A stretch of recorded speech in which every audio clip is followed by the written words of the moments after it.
প্রিয় ছাত্রছাত্রী, আজকে আমি তোমাদেরকে এই ভিডিওর মাধ্যমে ক্লাস 10-এর বাংলার যে প্রশ্নগুলো দেওয়া আছে রায়মার্টিন প্রশ্নবিচিত্রা 2025 সালে মাধ্যমিক পরীক্ষার জন্য, সেখানে ভলিউম 2 তাতে যে সাজেশান প্রশ্নগুলো দেওয়া হয়েছে হারিয়ে যাওয়া কালি কলম এই চ্যাপ্টার থেকে, সেই সাজেশান প্রশ্নগুলো আমরা আজকে আলোচনা করবো এই ভিডিওর মাধ্যমে। এমসিকিউ টাইপ প্রশ্ন।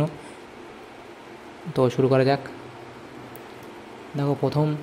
দেখো এখানে হারিয়ে যাওয়া কালি কলম, এটা শ্রীপান্থ তার লেখা। প্রথম দেখো বহু বিকল্পীয় প্রশ্ন। প্রথম প্রশ্নে বলা আছে বাঙালি সাংবাদিকদের বাবু কুইল ড্রাইভার্স বলেছিলেন কে? এটা হবে লর্ড কার্জন, অপশন খ। নেক্সট প্রশ্ন ছিল সিজার যে কলমটি দিয়ে কসকাকে আঘাত করেছিলেন তার পোশাকি নাম কি? এটা হবে স্টাইলাস। নেক্সট প্রশ্ন চীনারা চিরকালই লেখার জন্য ব্যবহার করে আসছে তুলি। নেক্সট প্রশ্ন নিজের হাতের কলমের আঘাতে মৃত্যু হয়েছিল যে লেখকের, তার নাম? এটা হবে ত্রৈলোক্যনাথ মুখোপাধ্যায়। নেক্সট প্রশ্ন লেখার পাত বলতে বোঝানো হয়ে থাকে কলা পাতাকে। নেক্সট প্রশ্ন আদিতে ফাউন্টেন পেনের নাম ছিল রিজার্ভার পেন। লিপি শিল্প কথাটির সঙ্গে কার নাম সংযুক্ত? এটা হলো সত্যজিৎ রায়। নেক্সট প্রশ্ন ওস্তাদ কলমবাজদের বলা হয় ক্যালিগ্রাফিস্ট। শ্রীপান্থ প্রথম যে ফাউন্টেন পেনটি কিনেছিলেন তার নাম? অপশান খ, অর্থাৎ জাপানি পাইলট। তারপর দেখো শ্রীপান্থ ছদ্মনামে লিখেছেন নিখিল সরকার। অনেক ধরে টাইপ রাইটারে লিখে গেছেন মাত্র একজন, তিনি হলেন অন্নদা শঙ্কর রায়। 11 নম্বর প্রশ্ন, অপশান খ। 12 নম্বর প্রশ্ন কি বলা হয়েছে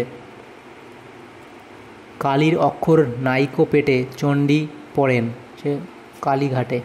অপশান খ। কালি কলম মন লেখে তিনজন, এটি হলো একটি প্রবাদ। 19 শতকে 32,000 অক্ষর লেখানো যেত।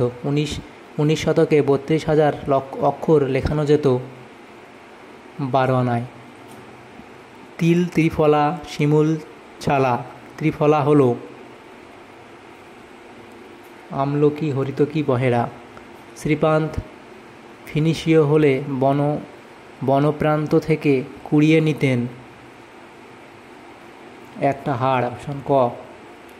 বিখ্যাত লেখক শৈলজানন্দের ফাউন্টেন পেনের সংগ্রহ ছিল 2 ডজন। প্রথম দিকে লেখা শুকনো করা হতো বালি দিয়ে। নেক্সট প্রশ্ন নিচের কোন বইটি শ্রীপান্থের লেখা? যখন ছাপাখানা এলো। ক্রমে তাও বুঝিবা যায় কি যায়? Fountain pen. অপশন ক। নেক্সট প্রশ্ন 4 খণ্ড রামায়ণ কপি করে একজন লেখক অষ্টাদশ শতকে কত টাকা পেয়েছিলেন? এটা হবে 7 টাকা। অপশান ক। পালকের কলমের ইংরেজি নাম হলো কুইল। অনুরূপ প্রশ্ন দেখো কুইল কি? এটা হবে পালকের কলম। নেক্সট প্রশ্ন 23-এর দাগে কানে কলম গুঁজে দুনিয়া খোঁজেন, এটা হবে দার্শনিক। কঙ্কাবতী ও ডমরুধর এর স্নানামধ্যাহ্ন লেখকের নাম? এটা হবে ত্রৈলোক্যনাথ মুখোপাধ্যায়। লেখক শ্রীপান্থের ছেলেবেলায় দেখা দারোগা বাবুর কলম থাকত, এটা হবে পায়ের মোজায় গোঁজা। সব মিলিয়ে ড্যাশ রীতিমতো ছোটোখাটো একটা অনুষ্ঠান, এটা হবে লেখালেখি। এখন আর কলম নিয়ে হাত সাফাইয়ের খেলা দেখায় না, পকেট মার। নেক্সট প্রশ্ন কলম তৈরির সময় বড়রা শিখিয়েছিলেন কলমের মুখটা চিরে দিতে হবে। কলমের জন্য কলম কাদের জন্য কলম জাদুঘরে যাবে বলে লেখক বলেছেন?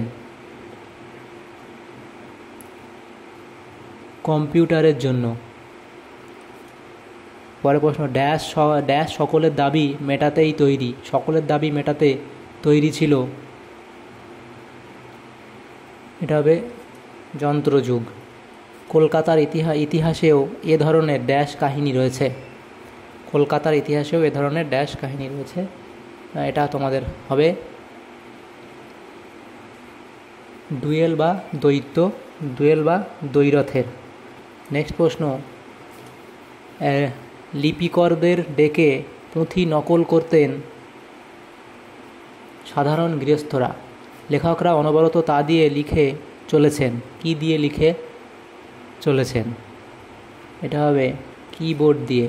শেষ পর্যন্ত নিবের কলমের মান মর্যাদা কে একমাত্র বাঁচিয়ে রেখেছিলেন? সত্যজিৎ রায়। নেক্সট প্রশ্ন, খাগের কলম কখন দেখা যায়? সেটা হবে সরস্বতী পূজার সময়। লেখকের বিপদ হয় যখন তিনি নিতে ভুলে যান। এটা হবে কলম। নেক্সট প্রশ্ন, সব উধাও। কি উধাও?